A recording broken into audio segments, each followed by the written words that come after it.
Abraham என்ற ஒரு பக்தனுக்கு ஆண்டவர் தரிசனமாகிறார்.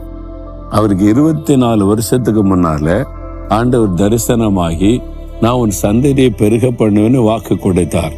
அப்போ ஒரு வயசானவர், எனக்கு ஒரு குழந்தை ஆண்டவர் தரப்போகிறாரு, என் சந்ததியை பெருக பண்ண போகிறார், வாக்கு கொடுத்துட்டாருன்னு ரொம்ப சந்தோஷப்படுகிறார். இந்த வருஷம் நடக்கும்னு எதிர்பார்த்து 5 வருஷம் ஆயிட்டு, 10 வருஷம் ஆயிட்டு, 15 வருஷம் ஆகி போச்சு, ஒன்னும் நடக்கல. அப்பப்ப ஆண்டவர் வாக்கு கொடுத்து தைரியப்படுத்திட்டே வந்தார். ஆனா எப்பதான் நடக்கும்? 24 வருஷம் கடந்து விட்டாரு.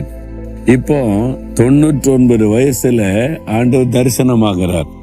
17 அதிகாரம் ஆதியாகமம் 1 கர்த்தர் ஆபிரகாமுக்கு தரிசனமாகி, நான் சர்வ வல்லமுள்ள தேவன், எனக்கு முன்பாக நடந்து கொண்டு உத்தமனாயிரு என்று சொல்றார்.